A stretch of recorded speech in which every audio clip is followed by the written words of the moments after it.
Hi everyone, Raquel here from Scrapcosy. Welcome to another video where I'm using some of the newest stamps from my June 2021 release with PaperArtsy. These are all the stamps in the release. The theme is the forest. And these are the stencils, which are very playful, and I'll show you in another video. Today I'll work with the owl stamp set and the squirrel stamp set. And I'll show you how to create these two clean and simple cards with minimal supplies. These are super quick and simple to make. Let's start. First, I'm going to select the fern and the mighty oaks from Little Icon Grows, that sentiment over there. And I'm going to stamp first the fern. I'm going to use a Distress Oxide ink. This one is Bundle Sage. And I've selected this light green because I want to use then the sentiment in a dark contrasting color. So I need a light color basically. And I love to use Distress Oxide inks for this because, well, you can see that there is a lot of ink in the stamp, and then you can tell basically when the stamp is properly inked up with these inks because, well, they are opaque, right? So once the fern is stamped, then I'm going to stamp the sentiment. To stamp the sentiment, I'm using Versafine Clair Nocturne. So basically a black ink that is pretty powerful. And I'm going to stamp it right in the middle. I'm using here the paper by PaperArtsy, which is called a Smoothie Heavy Cardstock. I'm going to cut another piece which is slightly larger or wider than the other one, and I'm going to create a frame. So with the same ink that I used before, I'm applying it directly into the paper, and this is going to kind of frame that fern. You could do that with a sponge dauber and you would use less ink, but I just want to be kind of quick, so I just went directly into the paper and I'm going to dry it. And now I'm going to mount it using foam adhesive, 2 pieces that I will stick on the back of the fern, and then that would add some sort of dimension to that element, and it will kind of cast a shadow on each side. So I'm just sticking that there. And the final step is really just to stick that bead on top of the card. My cards, they normally don't open, they don't fold or anything, but you can make it like a folded card, either to open on the side or from top to bottom. So you choose whatever you want. This is just like a front of a card basically. So I'm using double-sided adhesive, but you can attach it with whatever other means you want. So once that's basically done, I'm just going to attach it to that square, and I'm done with the very first one. And I really love how it turned out. So simple, and I love all that detail of the stamp set. So now let's move on to the second one. I'm going to use the moon and the sentiment "Love You to the Moon and Back."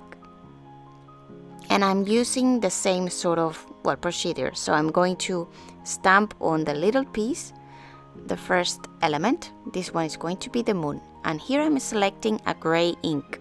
This one is Hickory Smoke Archival ink. I want a waterproof ink this time because I'm going to add color with infusing some water. So I really need something that doesn't smear and that protects my image.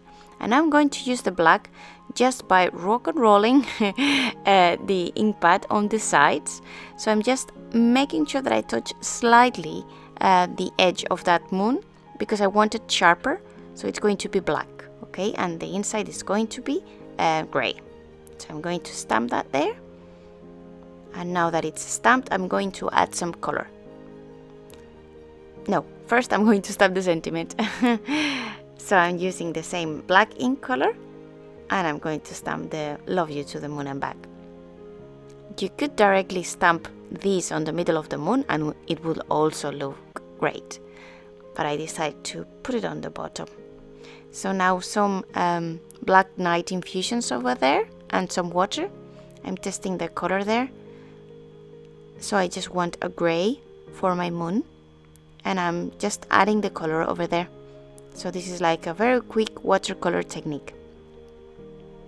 And again, I'm using the same Smoothie Heavy Cardstock. And by applying such amount of water on the moon, I'm kind of getting the moon to bump out of the paper. So it's not obvious very much from the video, but really the moon stands out a lot. So you will see that I use that feature later on to make it 3D kind of. So now I'm making the outer edge of that moon, and instead of using ink, this time I'm using infusions to create that kind of frame, and it will be gray this time. I'm just adding it everywhere just in case that it was seen from other places, and then I'm going to heat set that, and I will basically mount everything together. So for this one I'm going to add some foam adhesive on the back of the moon. But first I'm trimming that down because it was a bit too wide for my taste, and I wanted some of that gray to be seen a little bit more. And now it's better. So now I'm going to attach that foam adhesive on the back of the moon. Just there.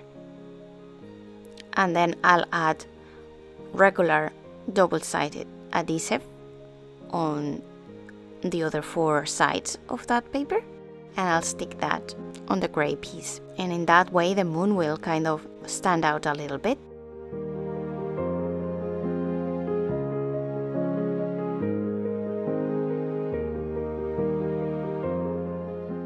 And that's it.